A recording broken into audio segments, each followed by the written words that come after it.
So the next one is les articles contractés. So do you remember these?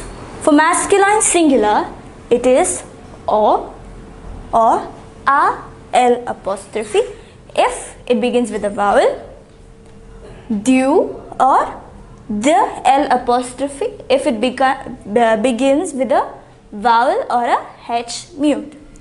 The feminine singular form is a la or a l apostrophe, again if it begins with a vowel or h, and the la or del apostrophe.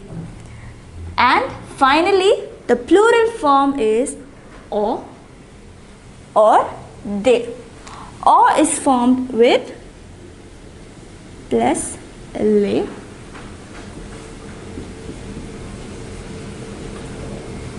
they, you can write it as just they.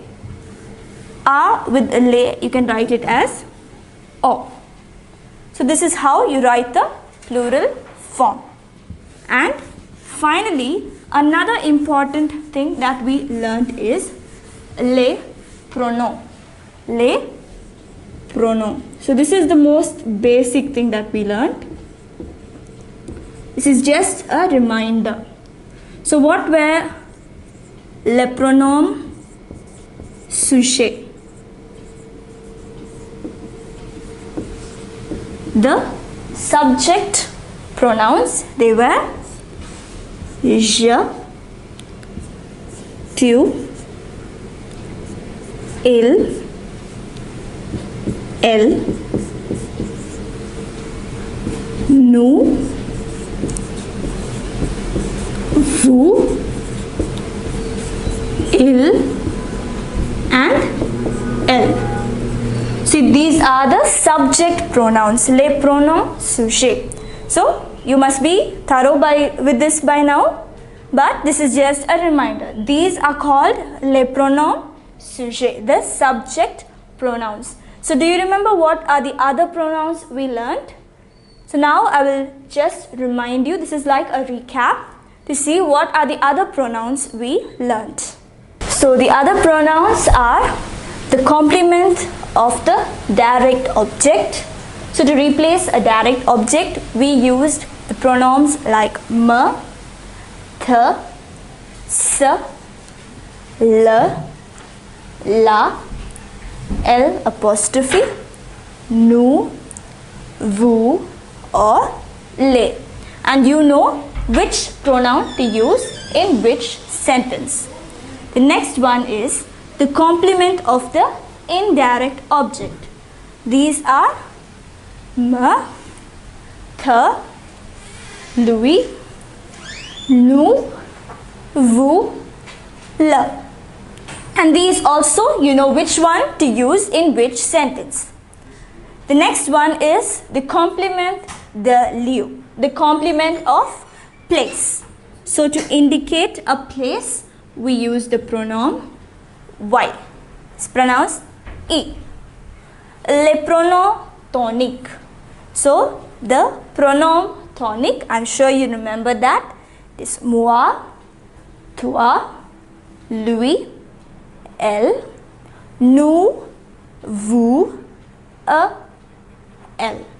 So these are the pronouns that we learned. So I am sure you remember all these and you know which pronoun to use in which case, and also for the particular pronoun sujet, for that particular subject or for that particular object, which of these pronouns would be suitable. So now that you know the pronouns, the adjectives, and we have learnt a lot of new words, nouns. You know the pronoun sujet, the pronoun tonique. So you can try to write not just sentences but even a paragraph.